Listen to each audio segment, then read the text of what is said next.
It's our largest one and it's growing. So it's a testament to the draw of Derek Walker and the timeliness of this topic. And it's a fantastic thing, especially when the weather, it's about 70 degrees up here in Philadelphia, Derek. So everyone really should be outside. So I congratulate everybody who's here.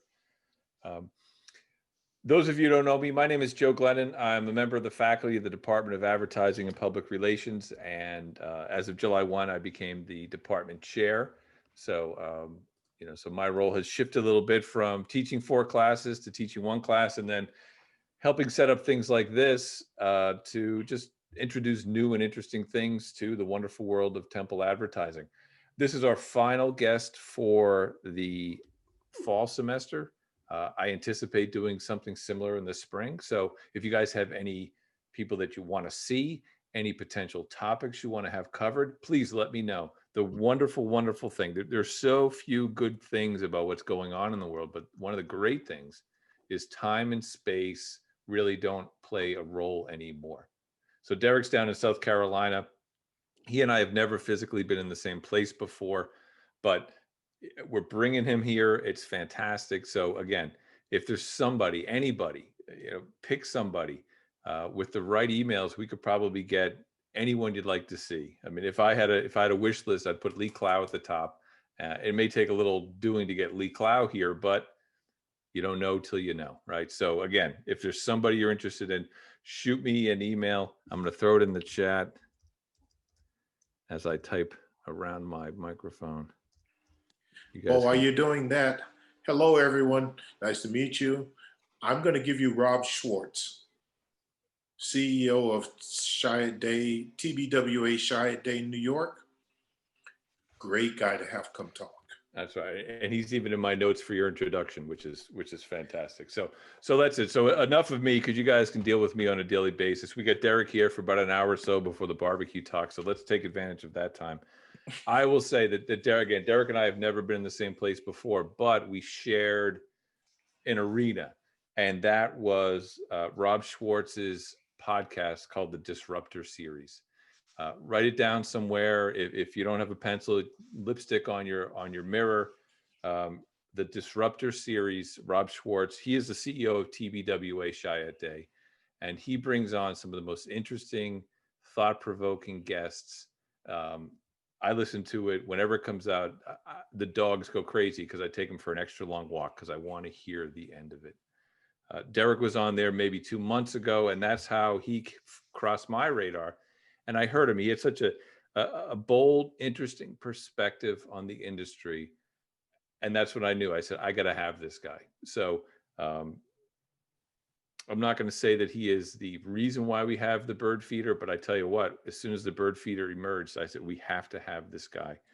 You may be in portfolio class with another instructor. You may already have your own portfolio, but I guarantee, I know one thing tonight, Derek is going to say something that's going to jog you as an advertising person, and it's going to adjust the way you think about things. And that's what this is all about.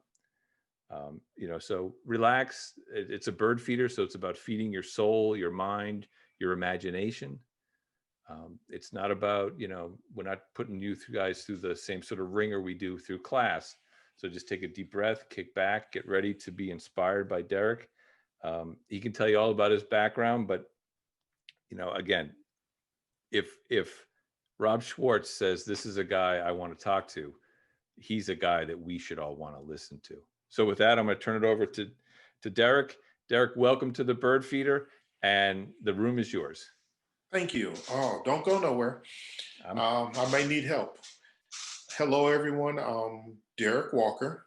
The name is right there, so I shouldn't have to introduce that part, but anyway. And let me apologize ahead of time because I'm not writing ahead. I've been in advertising roughly about 30 years now. I came out of the Portfolio Center in Atlanta, Georgia. Notice that twang. When you say Atlanta, you can't say Atlanta. You have to say Atlanta. Went to Kramer Krasel in Milwaukee. Worked there a couple of years on Masterlock, Briggs and Stratton's. Allen Edmond Shoes, Wausau Insurance, Beatrice Cheese, Johnson Controls, a couple of agents, a couple of little accounts. Left there, went to Columbus, Ohio, worked on McDonald's and at Falgren, Kroger, Dana Automotive Parts, Morningstar Farms. Left there, went to Dallas, Texas, where I stayed for 12 years working on a variety of accounts.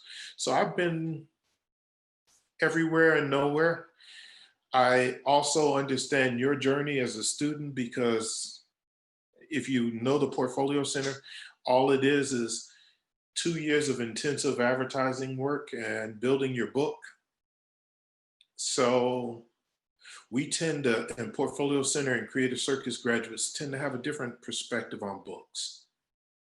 Even among us, there's a different idea. Your portfolio is, and can be most of the time, everything you need to get a job or everything that keeps you from getting a job. When done right, it's a great tool. When done wrong, it's your worst enemy.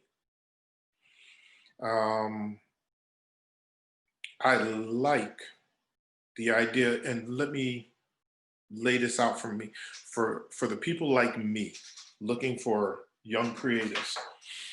We're looking at potential. Show us how creative you can be. This is going to go against everything everybody's teaching, but when I'm opening a portfolio, I really don't want to see a white paper. I don't need you to explain the work. If the work can't explain itself, then you failed. Because as the work lives in the world, it doesn't have a white paper or it doesn't have an explanation with it. It lives and breathes on its own. I prefer in student books to see a lot of spec and less real work, because once again, we're hiring you on potential. And I want to apologize ahead of time because some of my compatriots, whatever, have forgotten this. If you're a copywriter, they should be reading your copy. If they're an art director, they should be criticizing you on your art direction. If you're an art director and they're stuck up on a headline, they have a problem. And the same is true if you're a copywriter and they're killing you on the art direction. Those are things beyond your control sometimes. It is important. Please, please, please learn to edit your books. I think a portfolio should be no more than 20 pieces. And I'm being generous there, because I don't have all day to read your portfolio. I know you think you're marvelous and going to be the next great advertising professional, but keep it short. Give me your best work. And what happens, and the biggest mistake I see, is a lack of editing. People don't know how to kill off the weak stuff. When you show me your book, I want to see the strongest. I also want to see how you put together a presentation. So even on a website, I sort of judge you on how the flow of the work is. So if you're controlling your flow of your work, the very first piece I see is strong. Why? Because you need to impress me and keep my attention. The work following that can be a little less strong, but I really wish they were all strong, but that's an impossibility sometimes. Nobody has, every piece is the same, but you start strong, give me some ads, give me some pieces that aren't as strong. And in the middle of your presentation, give me another strong piece. Then not so strong, and then finish strong. Because I will remember the beginning and the end. And a lot of people will do that. But think about it. This is my 4th call today. So if your portfolio came across my desk today, I've got no more than 15 minutes to look at it. So in 15 minutes, you've got to impress me. And it's not, it is and it isn't. It isn't the quality of the work, it's the quality of the idea.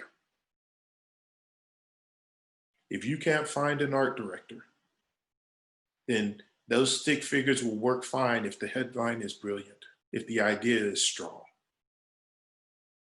And likewise, if you have a great idea that's visual, you can execute visually, but you don't have the right words for it, I might look past that because I'm looking at a designer and art director. So don't sweat what you can't do, what isn't in your wheelhouse. I think strategists should have a book. I don't know how you make that look, but you need a book too. I believe account service people should have books actually too, but you know, they hate me when I say that, but that's, you know, that's where it is. I am not good at talking to myself, so I would really hope that we had some kind of questions or something I can answer. Did we jump? We can absolutely switch this to a wide open Q&A with you. Yeah. Yeah. I mean, I'm going to throw out the first one, and then everybody Okay. else, really. Don't be polite. Unmute yourself. You know, if you talk over each other, it's, you know, that's the Philadelphia way, isn't it? So. Oh, that's the South Carolina way. Come on, let's do this. The first one I'll throw out there, Derek, is you know, one of the hardest things we do for ourselves is to self-edit. You know, because I love that ad I wrote. I love it. So any advice for the students about how to identify that weaker stuff or to be a better self-editor? Friends and family are the most brutal audience you can have. They love you dearly, but they will just, you know, sometimes they'll give you their opinion you don't want to hear, and not your parents. Moms very seldom hate anything, but your friends, and you just have to take it with the, I mean, you have to be willing to take criticism. I seek out your teachers, you know, make them earn those high salaries, sit with them and and make them help them, ask them to review your book and the work, and listen and take notes. Also, yeah, you love that piece. Oh, wait a minute, somebody hate, oh, Joe, somebody, your mom hates your book? Okay, good. Yeah, that was my mom. I'm sorry, a black Southern mom? No. You show her a book, is that the best you could do, baby? Oh God. But never trust the man or woman in the mirror, because your ego will lie to you. You know, here I am, some 50 plus years on this planet, and my group of friends will tell you they get so sick and tired of me sending work to them, going, "What do you think? What do you think?" You know, and sometimes it's brutal, but that's why you send it to them, because you don't want to put something in the world that isn't as good as you thought it was. So I think you just expand out your friends and family. And I have a young writer in Kansas City that I taught at the University of South Carolina. And his mother gave him the best quote ever. She goes, "Your book doesn't reflect you." So he came to me and he goes, "My mom says it doesn't reflect me. Why doesn't it reflect me?" I'm going, "Because you're crazy." I mean, and he's one of those writers who's all over the board.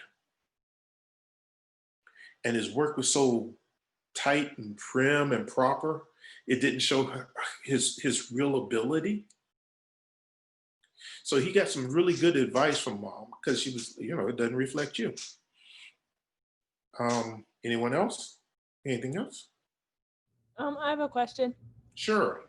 When looking at a portfolio, do you prefer to see multiple different styles or just the artist style? Like, would you like to see, I don't know how to explain it really. When you like you could do multiple different styles, like more realism or cartoony look? I don't care. What I do, Annabelle, what I really, did I pronounce that correct? Yes, you did. Okay, Annabelle, what I want to see is your best work. Okay. What you think best exemplifies your ability. And if you can go from realistic to cartoon flawlessly, I mean just seamlessly, not flawlessly, but seamlessly, Mhm. and both of them are strong, there's a talent in that, that I'm not looking for a style. Okay. It's more ability. And please let me warn you right now. If somebody is looking at your book and they're trying to make you conform to a style, run. Okay. That person will restrict your abilities forever, as long as you're working for them, because they're not seeing you, they're seeing what they want you to be, God. and they need to see you. So if you know it's it's a real simple thing, and it's not, you know trust yourself. If you can do great colored, bright, colorful stuff, and then turn around and do stark black and white, then show that. If they're both good to you, you know, um, there's no right or wrong answer there. Show what you're the most proudest of. Okay, thank you. You're welcome. And if I can add to that too, one of the things that separates advertising from a lot of other creative fields is we have to be chameleons. If I write a spot, it's got to sound like the brand that I'm writing for. Yeah, So, yes, we all have our personal styles, and what separates Derek as a writer from me as a writer are very different things. But we get the same brief. A lot of it is going to overlap because you have to adapt to the brand. Now, this is great for you guys as your students because you have much more yeah, liberty to express yourselves as creators than you will once you get out into the real world. So be mindful of that. And Annabella, if you've got range, show it off. But yeah, if you're awesome at one thing, like if you are the queen of hand lettering, yeah, go for that too. But again, one of the things we love our friends across the street at Tyler Art School. But as advertising people, we got to be able to adapt to brand challenges. yeah. I always joke in Intro to Copy, that's why F. Scott Fitzgerald stopped being a copywriter, because he could write his thing. And it's easy to write The Great Gatsby. It's hard to write an ad for ortho weed remover. Oh, but Killing the Queen was so glorious. James, the agency has been open since 2009. And until recently, at point of reference, it's a tiny agency. I had COVID for 8 weeks, and it was serious. So what I ended up having to do was send my clients to other agencies, because I actually physically could not run an agency for 8 weeks. And almost real, well, actually 8 weeks where I was in quarantine, another 4 weeks where I really wasn't up and running. So we are rebuilding the agency from the ashes. But it's a life lesson in the fact that your health is more important than anything. And I was making myself sicker trying to keep the agency running. So we're starting over again. Anyone? Well, that's great. There we go. We're glad you're back on your feet. Victoria's got a great question. Victoria, why don't you ask that one? Yeah, my question is, when you say a portfolio should have no more than 20 pieces in it, do you mean no more than 20 projects, or no more than like 20 things that someone is looking at? So like if you have a project with like 10 moving parts, or like a project that has 3 pieces to it. I was just wondering if you meant no more than 20 projects or like visual components. In those, it's I would prefer it be all 20 visual components. Okay. I also, the reason I say that is because say you did that piece that had 10 pieces, right? Mhm. If 4 of them repeat the same headline, why am I seeing them? You know, if they're just different size variations, one would have done. One would have been fine. I don't need to know you can make it tiny. I need to know you can make it good. Now I say 20 pieces because it's hard to really keep track of you and remember you if I look at 45 pieces. The only thing I remember is, dear God, I looked at 45 pieces. At what point do it's sort of like going through a museum. How many of those pieces can you remember after you've walked through a museum and you've seen them all? Not that it's a bad experience, but it's just the reality of how our mind works. The other thing to it is, how do I say this? You're a student. You've been doing this for 4 years. You ain't got 40 great pieces. You just don't. I'm sorry. I have seen 1 or 2 people come out the portfolio center with 1 piece that they wanted to show. The urban legend is that Jelly Helms got a job at the Martin Agency off of his self-promotional piece, not his book.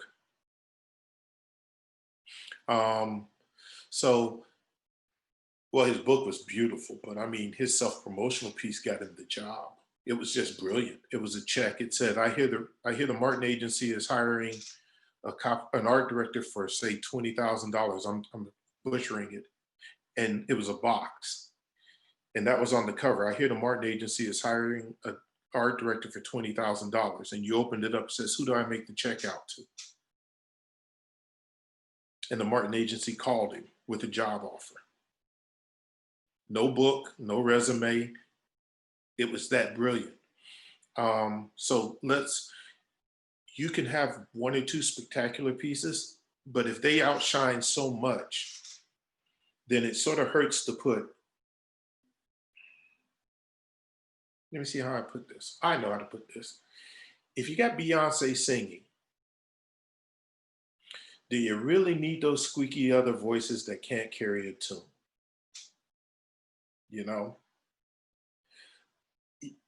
When you have a great talent, when you have a great idea, don't water it down by putting a whole bunch of bad ones around it to support it. Let it stand.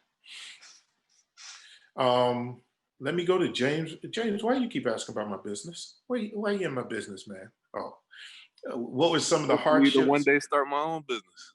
Okay. Listen, man, there's so many hardships. How do you find clients? Dear God. Finding clients is the hardest thing. Compensation has changed for advertising. It's we're moving away. Please never charge by the hour. This is advice for all of you. Die. That's the hill to die on. Do not charge by the hour. Charge either by the project, charge by some performance-based compensation, but do not charge by the hour. And the reason being that turns you into a clock watcher. And it takes away from what you need to do. Learn to estimate what a job is worth. The other part is finding people, and this is New Testament scripture. Be ye not yoked, unequally yoked, believer to non-believer. Meaning, if you have a vision for your agency, do not bring in somebody that doesn't share the vision, because that partner will kill you. you guys will end up, people will end up fighting over which way it goes. And this doesn't sound that horrible, but you can look at agencies and see what bad partnerships have done. If I'm in it for the money, then the quality will always suffer. And if I'm teamed up with somebody that's in it for the quality, we will be miserable. Let me think what else. Once again, finding clients, that's the hardest thing. But fish where everybody else isn't fishing. Build your own clients. That's how Wyden, Martin, Fallon, Crispin Porter, all of them built off of the Richards Group. Who's that? GSD&M, Chiat Day. They all built clients. They started with small companies that nobody had ever heard of and turned them into brands that everybody knows. That's real talent. Anybody can shine she can shine a diamond. The real skill set comes in that person that can recognize the jewel in the rough stone and map it out and cut it out. And that's what the value you bring to a client. Find clients you can grow. That's hard. Did that help, man? And I'm sorry for calling you out on that, but that was just too easy. I mean, you lobbed that one out there. I just had to jump. Let me see. I'm reading down there. Look, we shine some turds. I'm sorry, that's in the look. Every now and then, everybody wants to work on diamonds, but every now and then you have to make that turd shine like a diamond. I mean, that's true, Derek. When you were talking about your background, there were no sexy brands. There weren't even sexy cities, right? You're in the middle of no.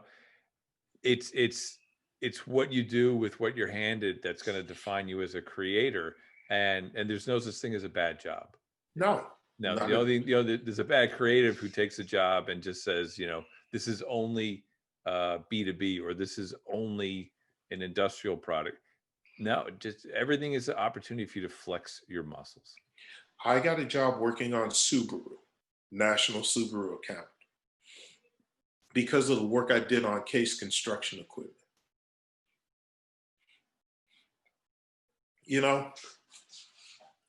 I was just supposed to do, and I'm not bragging, I'm saying I didn't know this was going to happen.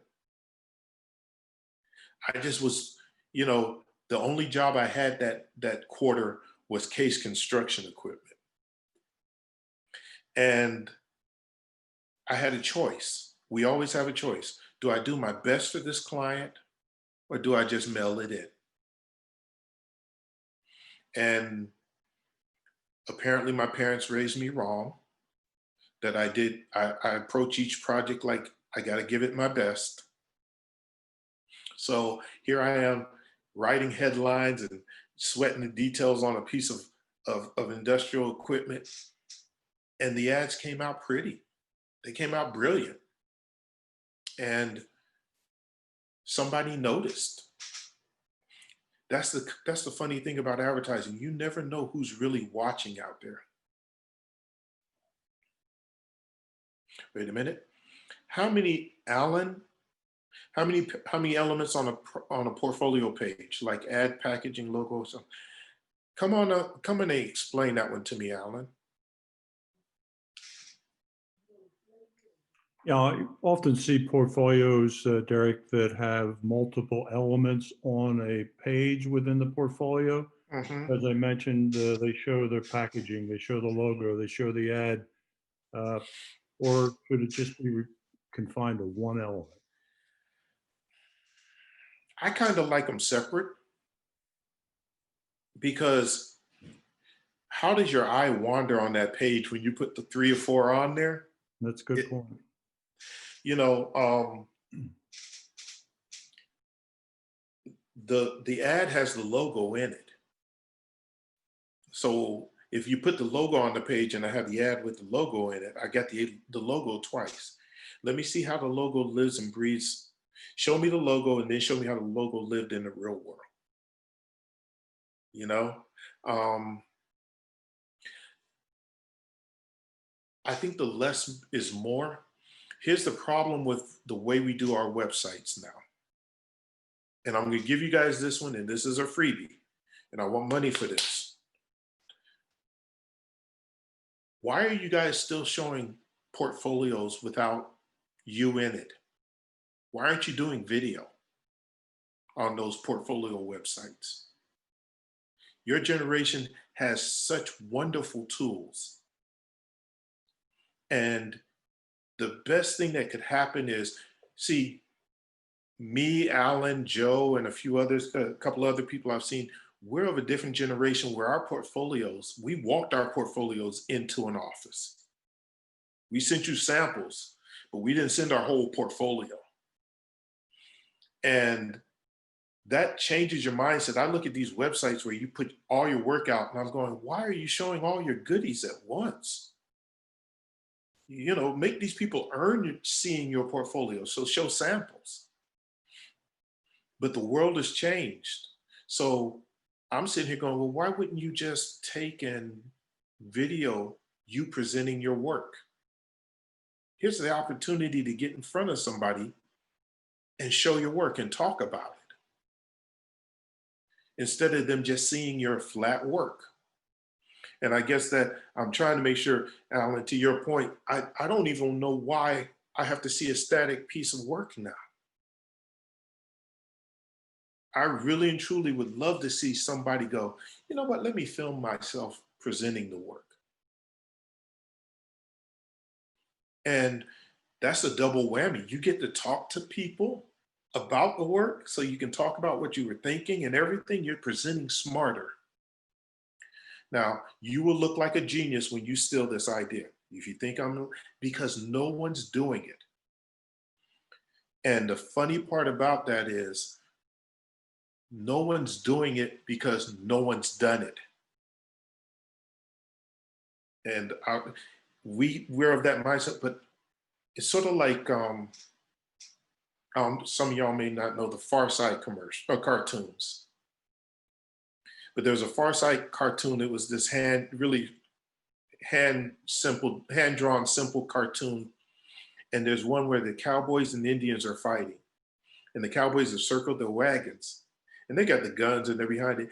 And there's an arrow stuck in one of the wagons and it's on fire. And the cowboy goes, hey, they're lighting their arrows. They can't do that, can they? Light your arrows. There are no rules to this. So learn to cheat. You know, this is a street fight. What's the best? Give yourself the best chance to get in front of somebody. So if you're building a portfolio website, please do not build it like everybody else's. Cheat. If nobody's using video, use video. If you can animate it, animate it. But for the life of me, tell me why you're building a website like everybody, a portfolio like everyone else, when you're nothing like them. Sorry, that's on my soapbox. I get off of that. Did I answer that question, Alan? Okay. Trying to go through these. There's a bunch of comments there. I tell you what, Logan, why don't you unmute and ask some of your questions? You've been dropping some in there. And I tell you what, I mean, I'm gonna leave because I heard all I would need to hear is the idea of introducing video into portfolio site. Right. I think that's I am one of the big proponents of the About Me page is the most important part of your site. That's where I go when I'm looking to hire a writer. I get to the portfolio second. Mm-hmm. But imagine if that About Me was a video. Wow, that's so. I'll be down in the kitchen for the rest of the night. Derek, turn out the lights when you're done. Okay. Logan, hop in, fire away with your questions. Before you do, there's a video from, remember the Google guy, the student? Hey, Google, hire me. If you hadn't seen his YouTube video, He didn't get hired by Google, but he does this crazy video as a video resume, and it got him press and TV interviews and everything. I was on my phone trying to find it real quick. But that is, yes. Go ahead. Where's Logan? Come on, Logan. I'm trying to keep up, man. I can't do that. Hello. So I kind of had two questions right off the bat. One of them was hopefully easy, and one of them's hopefully not so easy. Okay. So I was because like how you said, you don't really walk into places and shake hands and drop off a little like a little bit anymore. So landing pages are kind of like that now. That's the first thing that you see when you click on it and that you move through. I was wondering, as the first question, do you have a landing page that you've been seeing that you've seen that really did help the portfolio, or did it just like absolutely hurt a portfolio? You know, the first look. I hadn't seen anything new in the last 3 or 4 years. And you got to remember, I do work with kids, students a lot. Yeah. So it's a disappointment to me because I keep screaming at the young people, do something different. So what are you, art director, copywriter, account service? What if you took your face, took your outline of just a picture of it, and just wrote words all the way through the outline of it? Oh yeah, it's kind of like so there's this book, I think it's A Funny Story, and they use, and the cover of the book is a face outline with maps drawn through it. Yeah. And it does it, yeah, and it grabs and it tells you almost at the end of the book about that. Cool. Yeah. You guys are too young to drink. Yeah. But so you never know you don't know the lure of alcohol. So let me tell you about it. I was hanging out in a pub with with an art director and a digital guy. And I'll keep it clean since you're young and impressionable. And the digital guy turns to us after like 7 or 8 beers. I am the designated driver, so I'm stone cold sober, and there's a benefit to that.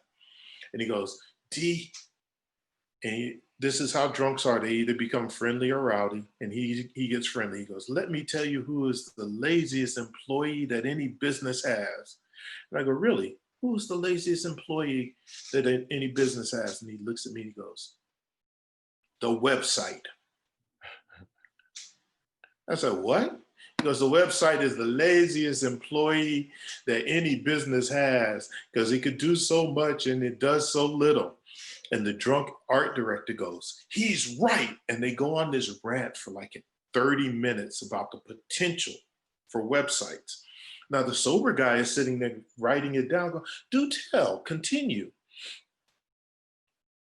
And in there, they start talking about advertising agency websites. And here's this thing that stuck with me, and here's why Brown & Browner doesn't have a website. They go, what if the website was the portfolio? What if everything we designed for the website showed how creative we were from the beginning to the end? Not our work page, but the website is the work. So I was like, what do you mean? You know, so instead, we do a series of commercials for the agency. And I'm like, wait, what? Can we do that? Oh, we can do that. The websites will hold the video, and they're going on about the bandwidth and all of this. And I'm like, oh, really? Do tell. He goes, yeah, we won't do an About Us page or even their landing page. They go, we open with a commercial. We open with a video. To your point, to your question, I don't see landing pages. I look at portfolios and I hear that conversation in my head. Yeah. And I'm looking at it going, oh, another missed opportunity. See, they've ruined it for me. And So when they sobered up, I reminded them of what they said, and they looked at me and said, "You don't have enough money to build it yet." And not the way I would, but for you guys, it's simple. To Joe's point, why wouldn't you just welcome to my website, a video through the camera on your computer? Here's what's going to happen. Your eyeball's going to melt, your skin's going to peel back. You seen those nuclear explosions? I'm about to blow your mind. Now I'm sitting there going, okay, then blow my mind. Have fun with it. You look so conservative and, tight, buttoned up and everything, but maybe just pretend you could have a good time. I don't think you're not the good time kind of guy, but anyway, just play with me and pretend. So what's the second question? So the second question kind of has to go in with the first one, and you answered that, and I'm glad it leads right into it. Am I unmuted? Yes, I am. Sweet. So it would be how you said developing your website as a piece itself. This goes into how do you feel about milking a topic, like showing the extent you can take an idea until it's just tired, until it's just like, put me to bed, please put a nice glass of water next to the bed and leave me alone, and let me ask, why would you do that? Just because there might be a piece of gold at the bottom of the bucket that you miss. Then that's what you explain it. As long as you can explain why you did that. Heard. It's yours. If that's what you want to do and you have that ability to do that, you see what I mean? This is why I said there are no rules. Then do that, but be comfortable with it and own it. What happens is people try something new and then they apologize for it. Like, I'm sorry, I'm about to show you something and you're all timid about it. No, if you're in, man, you're in. If you're going to do that, then do it well and own it, and be ready for it and think about all the objections and overcome them in your presentation. That's why I asked why you would do that. And then you're just like, I'm doing this because you know what? Somewhere down the line, there may be a nugget at the bottom of that bucket. So that was a great line. Own that and keep it. But look at how that helps you frame what you've done. Now I'm in the mindset, let me go through this and see where he's going with this. I'm going to walk that journey with you now. So yeah, that's a great idea. Awesome. Thank you. Thank you so much. James asks, what's the average day like as the creative director, founder of a business? Yeah, that would be it. That would be, does everybody see that one? That the Bud Light guy would be, yeah. It's like someday, okay, and I may offend somebody with this, but this is just the best way to explain it. Some days you're the pinata, some days you're the fat kid with the stick. Most of the days being a creative director and the owner of an agency, I'm the pinata and that fat kid's trying to beat the goodness out of me. There's no typical day. That's what's so cool about advertising. You wake up and it's like, those folks that can wake up and know how their day is gonna go, I both envy them and pity them. I wake up and my day is like, okay, let's see what can blow up as quickly as possible. And you never doubt where craziness can come from. It will come from someplace you had no clue. Prime example, I'm on a Mac. My Macs have been dependable for 20 something years. Why today at the beginning of one of my video conferences calls, my faithful and true Mac crashed. Not just crashed, just like died. It was like, okay, I gave up the ghost. And as soon as I switched to my phone, it goes, okay, I'm back. and it has been back the rest of the day. It was like, okay, I just want to show you how invaluable I am. You know, when dealing with clients, there is no average day. Lord, I've got a client right now. Every now and then, I just have to call them to say no. You know, I don't. It's not even a full conversation. Like, I saw your email. No. Why didn't you send me an email back? No, because I need you to hear me say no. Do not do that. It's a thing. You're looking for an answer I can't give you, boss. You talk to these folks that pretend that they're organized and they're in control of the chaos. They're liars. They're blatant liars. The chaos is creativity is advertising agencies are nothing but chaos contained, and chaos is seldom contained. So those folks that like to control the universe don't need to be in advertising, because we don't control a thing. Let me go down. What about the recent grad who took out search ads for CDs and then Googled themselves? It linked to his portfolio site. Genius. That's a pretty good one. I didn't see that one. I'm gonna have to go look that one up.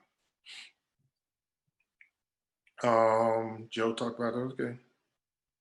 I think there's a bunch of chatter in there, Derek. I don't know if it's any direct questions to you, but I agree with you 100%.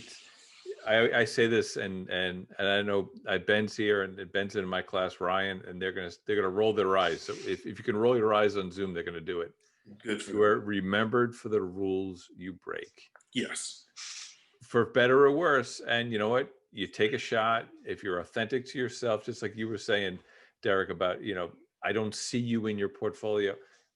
You were remembered for the rules you break. And it shows your judgment as a creative, because that's half of what we bring to the table. We bring our abilities as creators. We also bring our judgment and our taste. So that's part of it. Derek, let me throw this out there while the group thinks about some other questions. Let me answer this real quick. They need to look at Squatty Potty. Have you guys showed them that? The Boys by Bonds. If you hadn't noticed, I'm sort of a fan of advertising. The Boys by Bonds, I showed my class at the University of South Carolina a few years back, and didn't prepare them for the reveal, because they should be able to experience it in nature as it lives and breathes. So you watch that, and when people realize what it really is about, it is hilarious. Squatty Potty is a video that actually has a unicorn defecating soft serve ice cream in the cones. Oh, rainbow colored soft serve ice cream. And the story to it is, the gentleman went on Shark Tank, got the blonde young lady, I think she's Lori, as the shark. She bought his idea. He proposed doing this crazy video, and Lori was so opposed to it that she said she would withdraw funds if he did it. And he went ahead and did it anyway, and it blew up. And Lori ends up apologizing to him because she didn't trust him. To Joe's point, this guy knew something that nobody else did. He understood that the people that would buy this Squatty Potty thing would appreciate this humor. And they did. And they sold out. And you can't teach that. Sooner or later, you have to trust your voice. You have to arrive at that journey on your own. Everybody else is going, I don't see it. I just don't. But your vision sees it. And those are the pieces that go in your book. It's hard to explain to people what I see sometimes. So I'm just like, okay, we're just going to do this. And if it works, it works. If it doesn't, it doesn't. But 9 times out of 10, it works, because somewhere in your subconscious, you're going, this would be so much more better. It's so much better for a client. And those are the hard things to do. All right. I'm sorry, Joe. What was that? No, that's great. I mean, that's it. You're never going to please everybody, so you might as well please yourself and that creative director with the vision and someone you want to work with. You know, so students will show me stuff and said, you know, this is not, I don't know whether it's PC or textbook. Mm-hmm. And I say, show it. And the people who don't like that are probably the people you don't want to work with. Exactly. Now, listen, at the end of the day, I know you guys, you got loans, you got the financial pressures and what have you. So sometimes it's hard to be selective. But really, if you choose a job for money alone, you will be miserable. So it's got to be that, and only you guys, you know, only you can decide what's that barometer. Is it, and it's not selling out. Selling out is just a terrible, I hate that phrase. It's about that balance between financial freedom and creative freedom. And only you guys can figure that out for yourselves. This is where Joe and I are going to disagree. And I'm going to disagree vehemently. If you go to a bad place, your career may never recover. If you go for the money, please understand, if you go for the money and the place is known for being bad, you have tarnished yourself by going there. And I've seen it repeatedly. People think they can take that money and then bounce to Wyden. There are shops Wyden just will not hire from. There are shops that most of the A-list agencies will not touch. It's hard to go, and this is sad, but it is true. It's hard to be a creative in Nebraska, Oklahoma, Montana, Iowa, North and South Dakota, South Carolina, Georgia, Florida, a lot of Florida, Louisiana, Alabama, and Mississippi, and then get to New York and Chicago and San Francisco. That's the nature of the business. If you don't understand that, you better understand it quick. All agencies are not good agencies, and they aren't. Look at where their people go when they leave.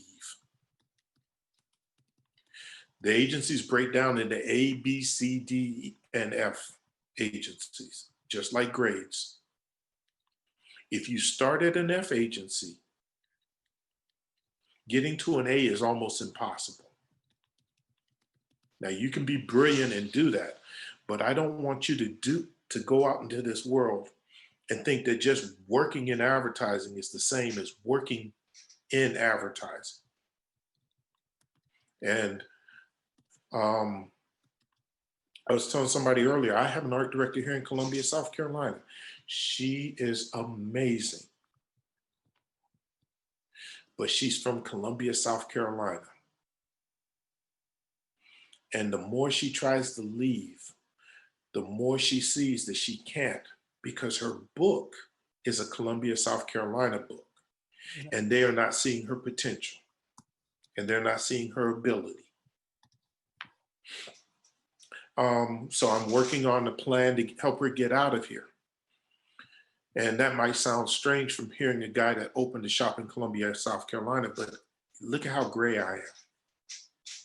You know, I'm closer to meeting my God than I am looking for a new job. So I can run an agency out of Columbia, South Carolina. Thank you, Logan. But therein lies the real struggle. You guys have got to study these agencies and know where you're going and know who you're working for and the kind of work you're going to do. You got to put in some effort behind this. I've got a friend, Monty Brown. Not all money is good money. And we have learned that the hard way. I have worked at 1 or 2 agencies, and it's taken me 4 or 5 years to recover and get the stank off of me. Um, so let's be selective and yeah, I mean, you know, but have a list. If you want to work at TBWA Chiat, then you need to want to work at Goodby, and you want to work at Wyden, and you want to work at Fallon, and you want to work at I don't know if you want to work at Draga. Draga's been bought by a holding company. I mean, by a consultancy. So there's not much. They've dropped off, but there are a group of agencies. So you have a list. You guys are going to be young. Most of you single. Please be willing to go someplace that isn't a glamorous. My first agency was Kramer Krasel in Milwaukee. They're now headquartered in Chicago. Okay. They were and are one of the oldest independent shops in America. These people fired Career Builder over a Super Bowl ad.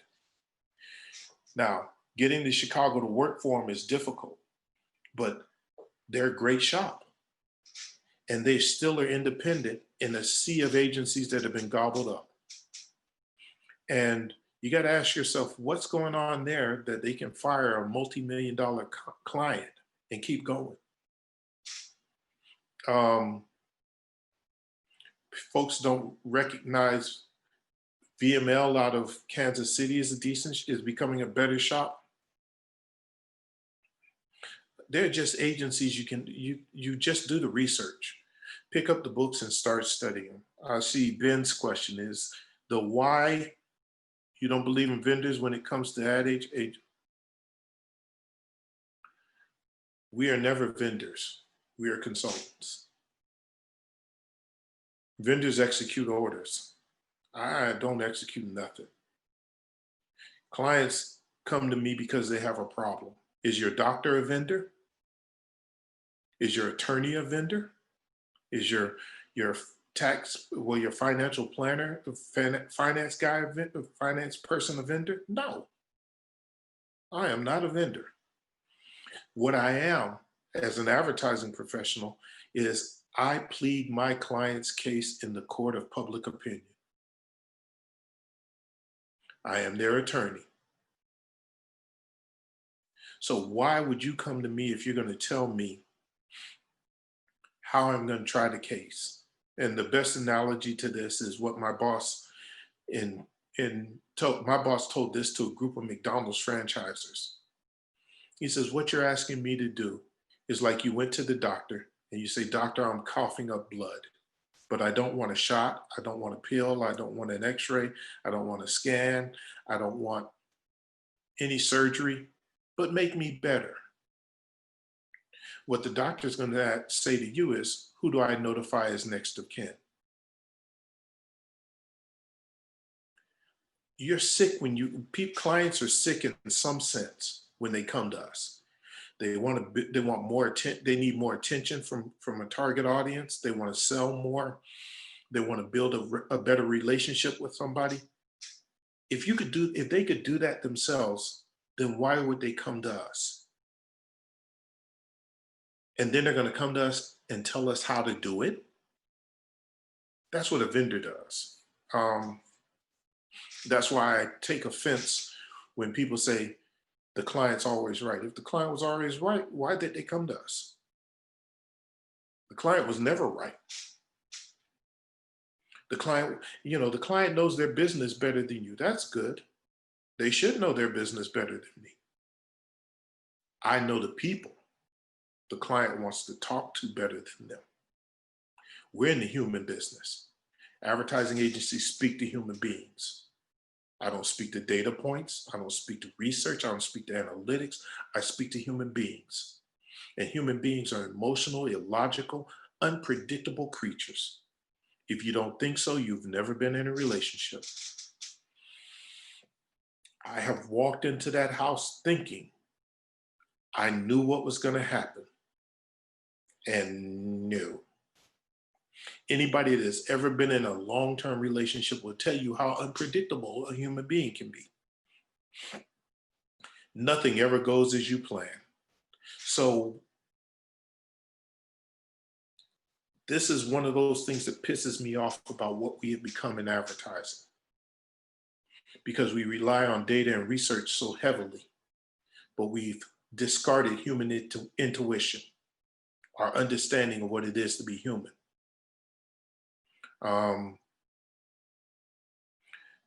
This generation doesn't know how to make people cry. Doesn't know how to, you're not as romanticized as we used to be. And whether that's good or bad, I don't know, but think about it. People fall in love every day. But De Beers struggled as a diamond company, because a whole generation no longer believed in buying engagement rings with diamonds in them. Was that the target market's fault, or was that De Beers' fault for not changing the message to the community that we're talking to? I think it was De Beers' fault. They stopped selling emotions. They let somebody else tell the love stories. People are still falling in love. The question is how do we relate to that? Can you make someone laugh? Dear God, excuse me, dear God, if you can't do comedy, and the ortho ant killer ads on radio were just beautiful. Let me see. Would the same go for agencies abroad? Yes. I don't know where. That's Victoria. Victoria, where are we talking about? If you would. So this is about your question about like the art director that you have, and you said Columbia, South Carolina, and you said like really like she has like a portfolio for Columbia, South Carolina, and she's having like trouble, like let's say getting to like, I don't know, New York City or something. Yeah. Like I hear a lot of times, like especially when we're making resumes in school, like you should put on your resume that you studied abroad. It'll give you a leg up because it shows that you're resilient and you can move and adapt. Yeah. But like, let's say I moved to like Amsterdam and I worked at like a small shop in Amsterdam. Would that give me a leg up? Let's say if I wanted to come to Portland and work at Wieden and Kennedy, or would it be like better if I started at Wieden and Kennedy in Amsterdam, and would that help me get a job at like Sagmeister and Walsh in New York? Like, if you can get into Wieden and Kennedy anywhere, you have gotten into Wieden and Kennedy. Yeah, my cousin works there. The Amsterdam shop is. Many would argue that the Amsterdam shop is nearly as good as the Portland shop, and I would agree. Some of their work has been freaking amazing consistently. Going abroad does help. And up until recently, I would even say I would have included Brazil in this, but Brazil's gotten to be a strange place because, well, the politics. I've known people to go to Asia, and specifically Singapore, Hong Kong, parts of Japan, and parts of China, and then come back to the States. The young man I talked to recently was in Vietnam. And it's so funny that he found it easier to go to Vietnam, get some experience, and then come back to the States. So it helps sometimes, it really does. I think go where you think you can do your best work. You know, that's always going to be the key. If you're comfortable with the work being done at that small shop in Amsterdam, then and you can get there, go. I hope I answered you. Did I? Or do I need to clarify what? No, I think you answered it. Okay. Thank you. You're welcome. Do you have any recommendations for building an online portfolio website? Which site builder would you suggest? I have no clue. And the reason I have no clue is because how many of them are there? And what are you building? You know, I don't know what the, and that's for Aliyah, Hi, it's Aaliyah. Aliyah, I'm sorry. That's I, fine. I, I don't know, you're gonna have to, figure out what you want the site to do. And this is where we get in trouble. Templates are hard to break. Well, some people can break templates. Um, for me, they're hard to break. And I don't like breaking them. If I'm gonna break a template, I might as well pay somebody to create a website for me. I think the best thing to do is really to research 2 or 3 of them. And I think your instructors probably may know what's the latest and the greatest. I live in a world where if I have to build a website, I'm really building it from scratch. We may buy some things from other people, but I don't like going with a WordPress site because my clients need some kind of more security. And when they need more security, it's easier to build that in than it is to buy it, you know? And you build it for, I guess, how do I put this? I know, I'm spoiled. That's the easiest way I can put it. We built the first 3 versions of pizzahut.com from the ground up. So that's my experience, and that pretty much is sort of like buying a house. If you ever built a house and you're used to a custom-made house, just going out and buying a house that somebody's built already and you don't have a say in sort of sucks, you know? So I'm the wrong person to ask. That's what I'm saying.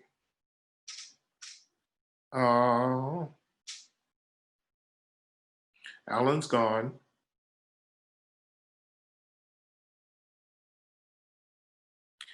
Joe, I have no idea what a TikTok portfolio would look like. I mean, that, you know, I'm throwing it out there to Leah and the others too.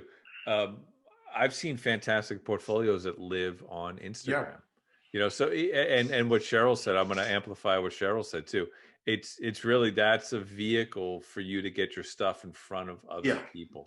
So don't get hung up on the vehicle. If 97% of your energy goes into the work, and then you got to find just something to put it on. And then, you know, and then again, also think about your audience. Where is your audience? Or you could pull a Boone Oakley. Yeah, absolutely. Boone Oakley did their entire website on YouTube a few years back. And the world was shocked and everybody went, wait, can they do that? And they had done it. It's funny how Boone Oakley, they were the hot shop for 18 months and then poof. You know, and they have a great book. If you guys don't know Boone Oakley, it's Boone like Daniel Boone and Oakley like the sunglasses. Fantastic people. And you know, this sort of brings us back to back, you know, when we started this. You got to know the places, the people, you know, the hot shops in the moment. You know, as Derek alluded to a little while ago, Droga 5 is probably a little done. Yeah. You know, we had Mike on last week from Vayner, and Vayner is polarizing. Either you love Gary Vayner or you don't, but they're pretty hot right now. So, you know, as ad students, that's part of the game, is to be students of the industry. In addition to, you know, as if it's not hard enough to build a book. I'm sorry, guys. You also have to know what's going on out there, because some jackass like Derek and me is going to sit across from the desk from you and say, you know, tell me what you saw in, you know, what did you see in the CA annual that made you stand up and salute? And if you don't have an answer for me, I'm going to the next guy. So I may just simply ask you what you thought of the new Amazon spot with the ballerina. Watch me squirm. Yeah, right. I mean, it's that easy. But I know everybody at Boone Oakley, so I need to tell you guys this now. Charlotte is not a market you want to come to. Not right now. Charlotte is trying to find its feet. John Boone and Greg Johnson left Boone Oakley, so now it's just David Oakley and his wife. Yeah, I think back to the earlier, was I talking to you guys when I said consider who you partner with? The partners sort of, something happened there and we're not sure. But what I'm saying is that agency isn't what it used to be. They have the gentleman from Longhames and Carr that did North Carolina tourism ads, great long copywriter. But they just haven't been able to secure clients. They lost Bojangles. Dear God, listen to me. It's like I pay attention to advertising. I think the hard part to all of this is doing the research. I like CA. I'm not a Cannes fan. I'm not Cannes, Con, I don't care how you pronounce it, for looking for great shops. I am an Ads of the World fan, adsoftheworld.com. I'm a fan of thefwa.com. I'm a fan of CA, One Show, D and AD. And they just recently said they're no longer doing a book. They're only going to do digital. Oh God, you guys have killed everything. Mercury Radios. Dear God, please pay attention to radio. That I think Mercury is better for copywriters than D and AD, because radio is where great copywriters shine and bad copywriters show how bad they are. I'm thinking about it now. I don't know if I hadn't seen a TikTok portfolio. I'm trying to figure out if I've seen a Pinterest top portfolio. Can it be? Instagram I've seen. I'm not impressed with the Instagram portfolios. Ooh, I got one for you. What if you created a Facebook page for your portfolio like it was a person?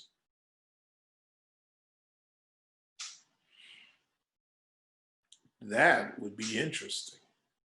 So the whole portfolio, like the portfolio could have friends. It could have a birthday.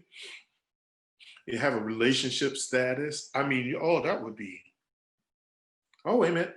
Yep, Facebook has been done and done well. Okay. Cheryl's over here killing all my ideas. I think me and Cheryl are going to have a talk. No, let me quit. While you're in college, well, while you're in school, here's the hard lesson that nobody's ever going to tell you, but I'm going to lay this one on you. Learn to talk money. Please. Learn to negotiate salaries and be comfortable with asking for what you think you're worth.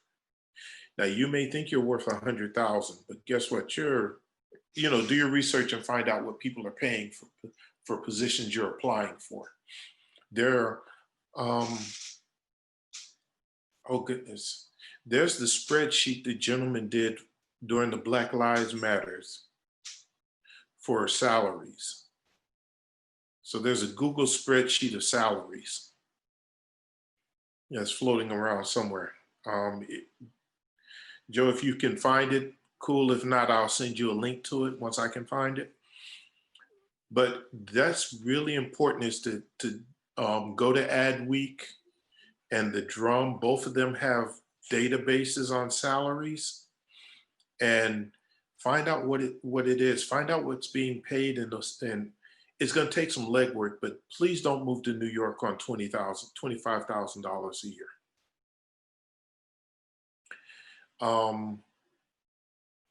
Mainly because I don't know where you're going to live. I've got an art director that moved from Dallas to New York, and I think his rent is like 1,600 a month. So let me, and that, oh, and he didn't have he didn't have a bathroom. He had a shared bathroom. I was like, you know what? Go home. Come back to Dallas.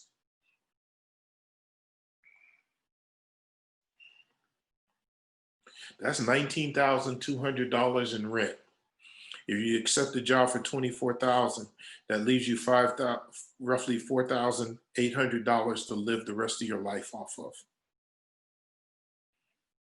You're gonna die in New York on that, or you're gonna have to get 3 jobs. So figure out what you want to do, but don't go to a market if you without knowing what the pay is and how to get paid. You're young and invincible, but benefits are important. Dear God, benefits are important. Get those healthcare benefits. Also, negotiate your time off. Do not let people work you till you drop. Can I ask you? Yes, sir. Logan, you want to ask a question actually about this? About what?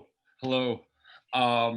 So this is something that I've asked a few different of professors, professionals that I've like met with, asked this succinct question about it. But like, if I want to have a family in a few years, if I want to make sure my mental health is okay, I want to, maybe add a grandmother or something like that onto my insurance eventually. But you have to ask more because you have to pay more into your insurance. Mm-hmm. As how would you put that you need more like a larger base bubble to move up in, because going in as a single individual, you're like, hey, I'll take money and I'm gonna spend my money and save it how I want. But putting it onto the next set of security and like taking care of other people, how would you go in and be like, yo, I need a lot of money because I won't have it, and I actually need it for other things. But you don't need a lot of money. Yeah. Okay, see what you're going to go in and go, okay, this is the salary. What I wanted, have you thought, and you're making this suggestion, have you thought about, since this is the salary, but I am also got a family, I'm planning on a family, and I may need to take care of an elderly person, an elderly family member. Can you look at your insurance and tell me how I might add this family member to my policy as their caregiver? Okay. So you're asking them to research a little before you take the offer. Okay. Ask them about family leave. What's in the water type of thing? Yeah. The Family Leave Act gives you time off. Okay. I smiled because we had a foster daughter. And getting a foster daughter was expensive, the attorney part. So I'm struggling with it and everything. And my boss comes to me and he goes, I hear you're going to pick up your foster daughter from Virginia. We were in Columbus, Ohio. Okay. I said, well, Michelle's going. He goes, did you submit the forms so that we could pay for that? And I went, what? And he goes, of all the people, I thought you always read the manual. And I'm like scrambling in my desk to find the manual. I'm going through the manual going, oh my God, we have adoption and foster care assistants. And I'm like, oh. Yeah, that's like your entire chest just goes like, cool. Yeah. So it's not as bad as you think to ask those things. Yeah. Because we're all getting old. This is an aging society.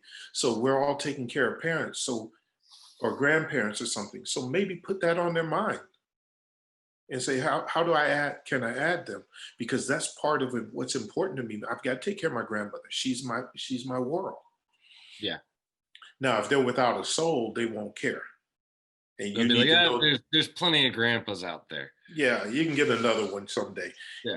You need to know that that is the type of person you're dealing with, the company you're dealing with. Yeah. But the flip side is some companies will go, wait, we didn't think of that. Well, let's look at that. And they can go to their insurance provider and push that. It's not as hard as it seems. Yeah, because the individual against the insurance, as I've found throughout my life so far, insurance says if they say no, they're just gonna say no. Yeah. You know? So but when they're talking to an organization that's paying them close to well over $400,000 or $500,000 to $1 million a year, they don't say no. And those addendums can be added. That's why I said you may not need that huge bit of money to save up for that.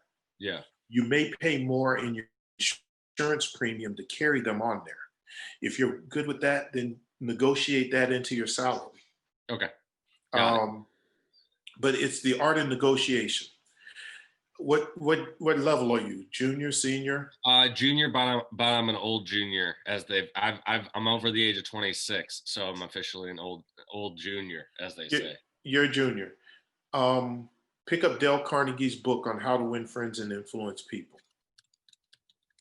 All of you guys need that, and learn how to sell, or at least get a good idea of how he sold.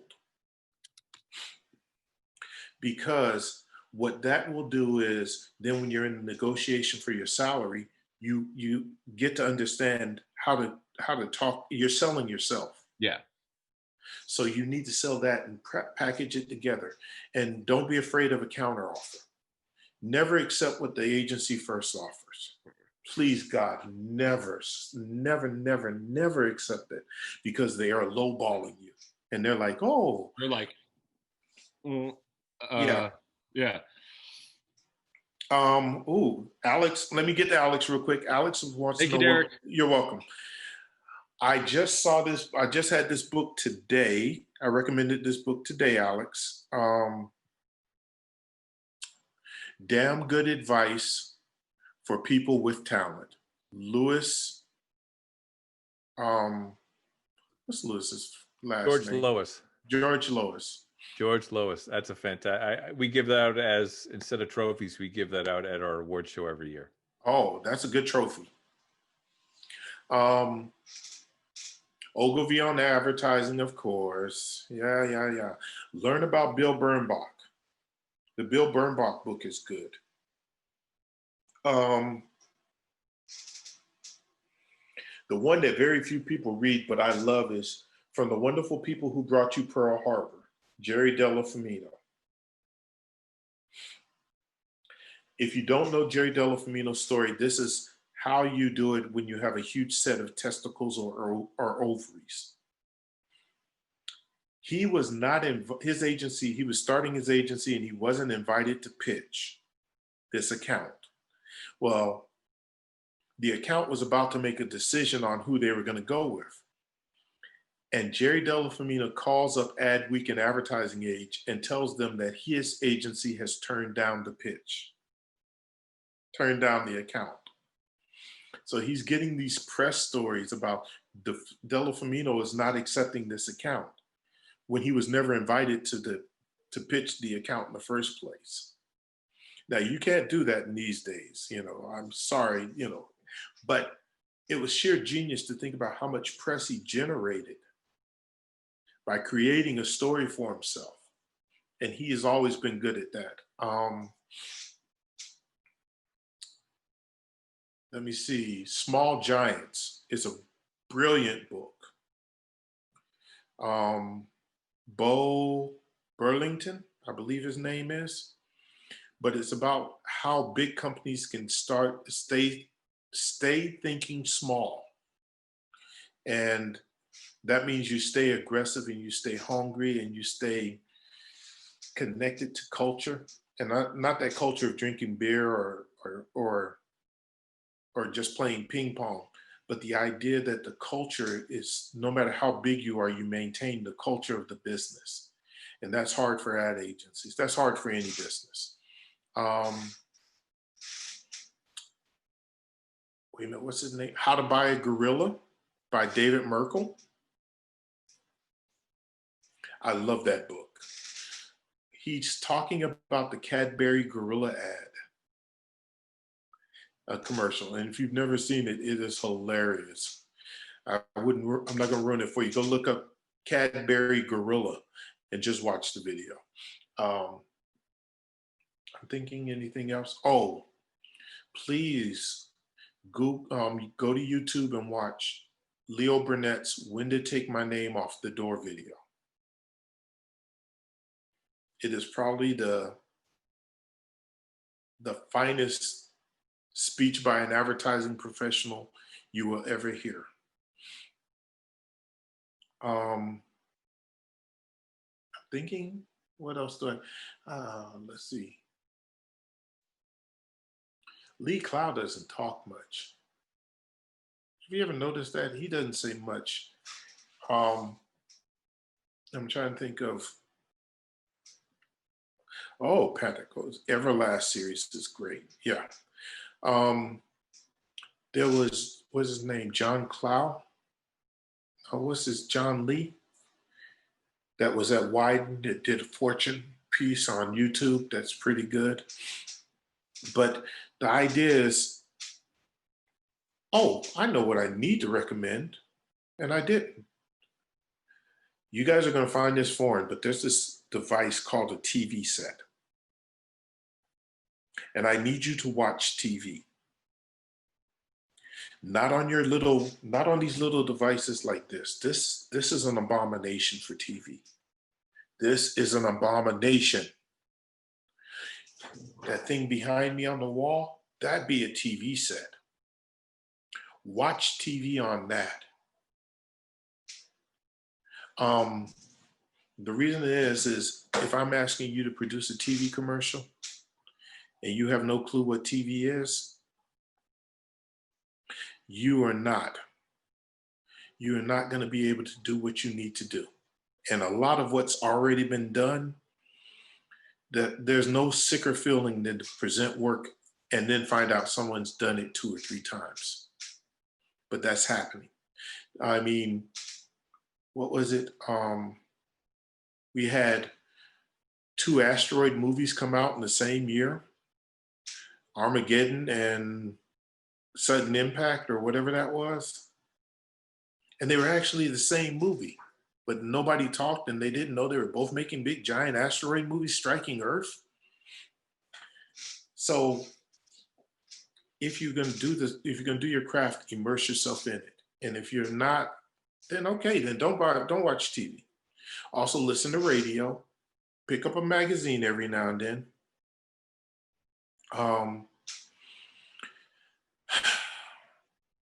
Every now and then open the direct mail that gets sent to you. It's gonna be painful, but you gotta know the garbage that's out there, folks. God. That's great. I mean, that's absolutely true, Derek, right? You gotta surround yourself with what you want to make. And if you don't, you're doing yourself a disservice. Listen, we've taken a lot of your time. Your friend is butchering meat on that grill. He doesn't know what he's doing. So I tell you what, let me ask you this. If there's one piece of advice you can leave us with before we see you in January, which is awesome. And you guys may not know this, this is a bird feeder exclusive. Mm-hmm. Derek is going to teach a portfolio for us in the spring. I'm thrilled. I tell you what, I don't know how this is going to go, y'all. I'm going to apologize already. I'm not teaching material. No, you absolutely are. I mean, my notebook, listen, and I've been doing this almost as long as Derek has, if not more. I started in 1994. I've learned stuff tonight that I didn't know before. So anyway, cool. I'm thrilled to bring Derek on board for the portfolio in the spring. Again, it's silver lining around all this chaos that really sucks around us. Derek, you got one little piece of advice to lob into the Temple University community before we see you again in January. What's it going to be? No pressure. Easy. Be curious.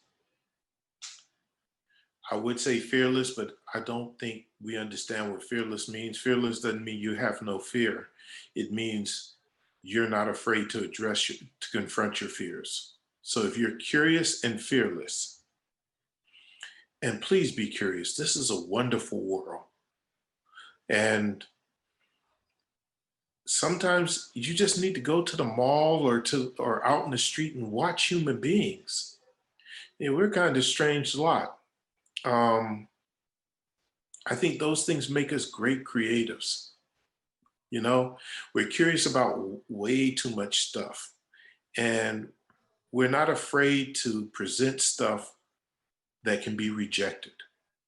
You know, I don't like rejection, but I've learned to live with it.